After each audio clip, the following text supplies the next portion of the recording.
Aujourd'hui, eh bien, comme chaque année, j'avais envie de vous donner un peu les 10 raisons pour lesquelles le S&P 500 va défier la gravité en 2026. Et donc, pendant que les bears et les prophètes de malheur nous vendent un crash imminent pour faire des vues, oui, parce que ça marche beaucoup mieux quand c'est négatif, le S&P 500 est en train de préparer le plus grand braquage de l'histoire financière. Mais rassurez-vous quand même, la version négative, je vous la sortirai demain. Comme ça, vous êtes obligé de vous faire la version positive d'abord, et ensuite, on verra tout ce qui va nous tomber dessus. Donc, en 2026, la gravité ne sera plus qu'un lointain souvenir. Vous entendez le bruit? Cette espèce de bruit d'une espèce de machine de guerre économique qui aligne les planètes. Fiscalité, dérégulation et une révolution technologique qui n'a pas de frein. Si vous attendez que tout le monde soit d'accord pour investir, eh bien, vous arriverez quand la fête sera finie. Aujourd'hui, je vous donne donc les 10 raisons brutales, honnêtes, cash, pour lesquelles le marché s'apprête à exploser à la hausse. Et pourquoi 2026 sera l'année où les pragmatiques vont ramasser ce que les peureux ont laissé sur la table. Préparez-vous, on ne parle pas d'espoir, on parle de mécanique. Voilà directement le scénario bullish de 2026. Bienvenue dans cette vidéo de fin d'année 2025 dans laquelle on va voir pourquoi on va continuer de monter l'année prochaine. Et puis demain, je vous expliquerai donc pourquoi on va baisser en 2026 et pourquoi statistiquement c'est ce premier scénario qui a le plus de chances de fonctionner. Mais vous verrez, il y aura plus de vues sur le scénario bearish que sur le scénario bullish, et même s'il y a plus de chances que le bullish se réalise. Je suis Thomas Veillet et nous sommes le vendredi 26 décembre 2025.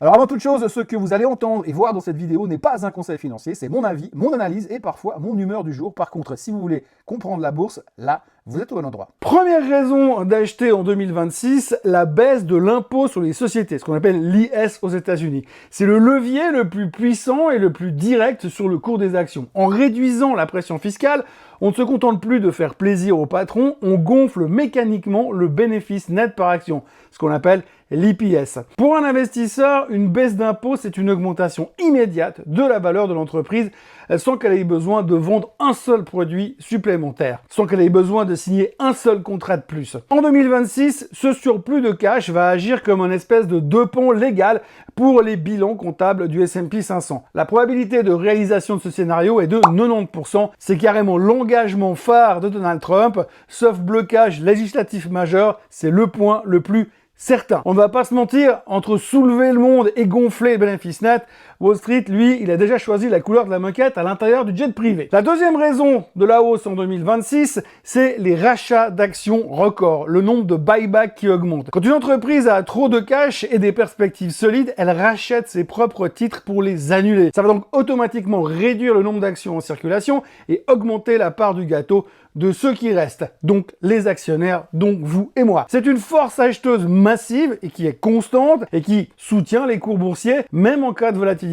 Et en 2026, avec les gains fiscaux réinjectés dans ces programmes, la rareté des actions va propulser les prix vers de nouveaux sommets historiques. La probabilité de la réalisation, 85%, les entreprises US privilégieront toujours le rendement actionnarial si le cash est présent. C'est le concept ultime, l'entreprise s'achète elle-même parce qu'elle se trouve irrésistible, c'est de l'auto-séduction financière.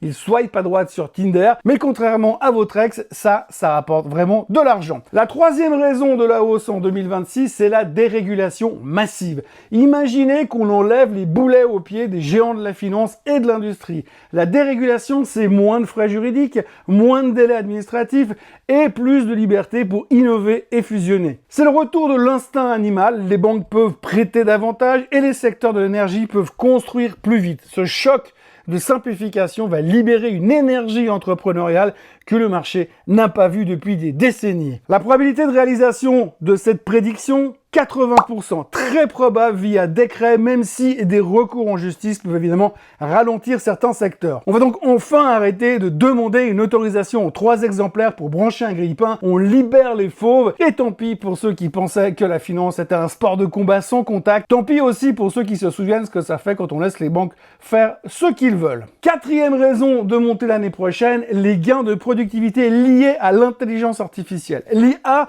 n'est plus un gadget de salon, c'est devenu l'ouvrier ultime qui travaille 24 heures sur 24 pour un coût marginal proche de 0. En 2025, les entreprises commencent enfin à intégrer ces outils pour automatiser des tâches ingrates et optimaliser leur logistique. On parle d'une explosion des marges opérationnelles, produire plus vite, avec moins de ressources.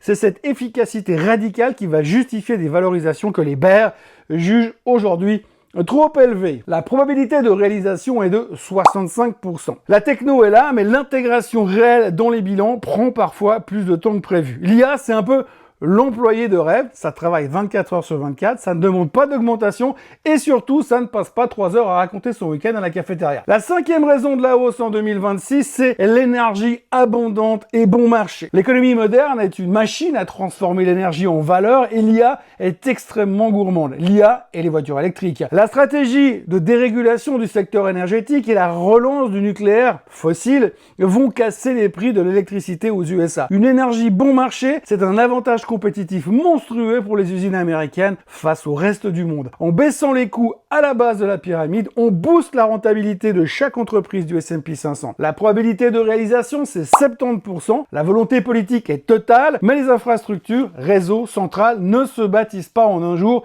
Mais Trump veut réduire le prix du gallon de 30% encore, donc on y croit. On va produire tellement d'énergie que même vos doutes seront éclairés au néon en 2026. Si ça ne brille pas, c'est qu'on va avoir un problème. La 6e raison, c'est le reshoring, la renaissance industrielle. Le temps où l'Amérique dépendait exclusivement de chaînes d'approvisionnement fragiles à l'autre bout du monde est, semble-t-il, révolu. Grâce aux incitations fiscales et aussi parce que Trump leur a pas trop laissé le choix, les usines reviennent sur le sol américain, automatisées et ultra performantes. Même les étrangers y arrivent. Ce mouvement de reshoring crée donc un cercle vertueux, des emplois qualifiés, une croissance du PIB local et une résilience totale face aux chocs géopolitiques. Le S&P 500 devient le reflet d'une forteresse économique imprenable. En gros, Make America Great Again, comme disait je sais plus trop qui. Probabilité de réalisation de ce scénario, 60%. C'est une tendance lourde, mais c'est un processus industriel long qui s'étale sur 5 à 10 ans. Les usines reviennent à la maison, le Made in China, c'est tellement 2010, et en 2026, si votre iPhone n'est pas assemblé par un robot dans l'Ohio, bah vous n'êtes pas dans le coup. La 7e raison de la hausse en 2026, c'est le cycle de baisse des taux qui continue et l'arrivée d'un nouveau patron de la Fed accommodant. Après avoir combattu l'inflation avec une agressivité historique, les banques centrales relâchent enfin la pression. Depuis 2024, les taux baissent régulièrement, vous avez dû en entendre parler.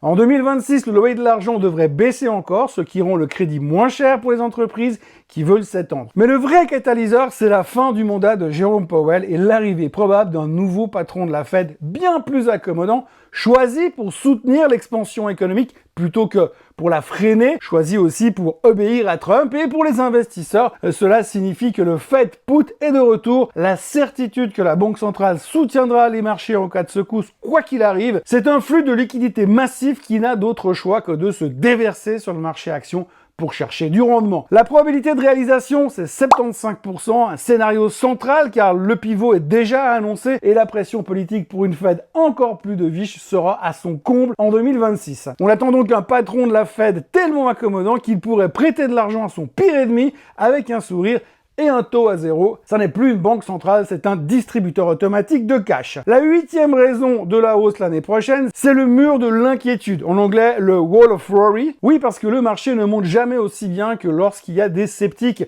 ou plutôt des gens qui pensent que la bulle va exploser et qu'on va tous mourir. C'est ce qu'on appelle escalader le mur de l'inquiétude. Tant que les ours hurlent à la bulle, il reste de l'argent sur la touche qui n'a pas encore été investi. Et en 2026, chaque correction sera à nouveau vue comme une opportunité d'achat pour ceux qui ont raté le train. Le fameux FOMO, le fameux buy the dip sera à nouveau parmi nous. Ce pessimisme ambiant est en réalité le filet de sécurité qui empêche le marché de s'effondrer prématurément. Oui, vous le savez, tant qu'on n'est pas méga optimiste, ça ne baissera pas. Parce que oui, vous le savez depuis longtemps, les crashs annoncés, ça n'existe pas. La probabilité de réalisation de cette théorie, c'est 85%. C'est un mécanisme qui est psychologique quasi constant dans les marchés bullish. J'adore les bearish, ils annoncent l'apocalypse tous les matins depuis 87. Statistiquement, ils finiront bien par avoir raison. Ils ont même raison souvent. Le seul problème, c'est que statistiquement, ils ont tort. Si on se base sur les 75 dernières années, nous sommes en bull market 80% du temps et en bear market 20% seulement. Le contraste entre les deux phases est frappant, ce qui explique pourquoi la stratégie buy and hold est statistiquement gagnante sur le long terme. Un bull market dure en moyenne 5 à 6 ans contre 12-18 mois pour son pendant, le bear market. Et le gain moyen d'un bull market est autour de 160%, alors que la claque standard du bear market, c'est autour de 33%. Et il faut aussi retenir le concept de l'asymétrie du profit. Les hausses sont beaucoup plus longues et plus puissantes que les baisses. C'est pour ça que shorter le marché sur le long terme, c'est tout simplement une mission suicide. Il faut noter que depuis 1950, on a connu environ 12 à 14 véritables bear markets qui sont définis par une baisse de 20% ou plus par rapport au pic.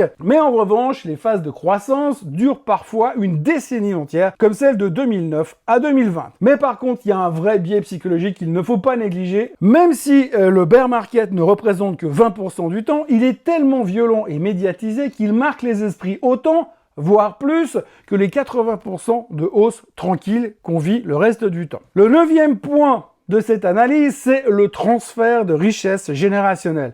Oui, nous vivons le plus grand transfert de patrimoine de l'histoire entre les baby boomers et les millennials. Cette nouvelle génération d'héritiers et d'actifs ne place pas son argent sous un matelas. Elle l'investit via des apps, privilégie les valeurs technologiques et croit à la croissance à long terme. Ce flux constant de capitaux neufs crée une espèce de pression acheteuse structurelle qui soutient les indices, peu importe le bruit médiatique qu'il y a autour. La probabilité de réalisation, 95%. C'est une réalité démographique, mathématique et pas une hypothèse. Les millennials vont enfin toucher l'héritage, ils vont passer de « Ah, je peux pas me payer un studio » à « Mais quel ETF je choisis pour ma retraite à 40 ans ?»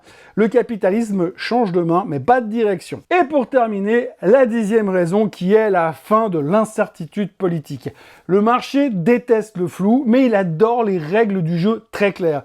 En 2026, les grandes orientations économiques sont fixées, les réformes sont en marche et la visibilité est plutôt bonne pour les directeurs financiers. Cette stabilité retrouvée après 2025 permet aux entreprises de planifier des investissements massifs sur plusieurs années. Quand le risque politique diminue, les multiples de valorisation augmentent naturellement. C'est le moment où le marché paye la visibilité. La probabilité de réalisation, c'est 70%. L'année mid-term est souvent stable, sauf surprise géopolitique majeure. Le marché déteste les suspens. En 2026, les politiciens auront enfin fini de s'écharper sur les règles et les droits de douane. On va pouvoir recommencer à compter les billets plutôt que les bulletins de vote. Alors, qu'est-ce qu'on retiendra? Eh bien, si on regarde froidement les chiffres, on a un scénario qui tient la route avec une probabilité de succès globale de près de 70 à 80%. On ne parle pas ici d'espoir ou de magie, on parle de mécanique économique. Entre la baisse des impôts qui est quasi actée et le transfert des richesses générationnelles qui est une certitude mathématique, le socle de ce bull market est bien plus solide que ce que les médias veulent bien nous dire. Bien sûr, il reste des variables, l'intégration de l'IA ou la vitesse de relocalisation industrielle demande du temps, mais c'est précisément là que se trouve l'opportunité. Le marché ne vous attendra pas. En bourse, on achète l'anticipation et pas la confirmation. En 2026, il y aura deux types d'investisseurs. Ceux qui auront peur des gros titres et ceux qui auront compris que les fondamentaux, fiscalité, dérégulation et productivité, sont les seuls vrais maîtres du jeu. Mais attention quand même, un bon investisseur est un investisseur qui regarde des deux côtés de la rue avant de traverser. Si le scénario bull est mon scénario central, il existe une phase sombre, un scénario catastrophe que personne ne veut voir venir, mais qui pourrait transformer ce rallye en bain de sang financier. Dette hors de contrôle, retour de l'inflation ou signe noir géopolitique. Dans la prochaine vidéo, celle de demain, je vais briser mon propre optimisme, je vais vous donner les 10 raisons brutales pour lesquelles tout pourrait se péter la figure en 2026. Vous ne pouvez pas gérer votre risque si vous ne connaissez pas l'ennemi. Alors abonnez-vous et activez la cloche pour ne pas rater ce choc de réalité et on se voit très bientôt pour une nouvelle vidéo. D'ici là, n'oubliez pas de vous abonner à la chaîne Swissquote en français, de liker, de partager et de commenter cette vidéo. Et nous donc, on se voit demain pour un scénario beaucoup plus noir. Bye bye. Ce contenu est informatif et éducatif destiné aux personnes connaissant les marchés financiers. Il ne constitue pas un conseil en investissement, juridique ou fiscal. Le trading et l'investissement comportent des risques, notamment la perte de capital. Les CFD et actifs numériques sont volatiles et ne conviennent pas à tous. Swissquote décline toute responsabilité quant à l'exactitude du contenu ou aux pertes liées à son usage. Produits et services disponibles selon la législation en vigueur.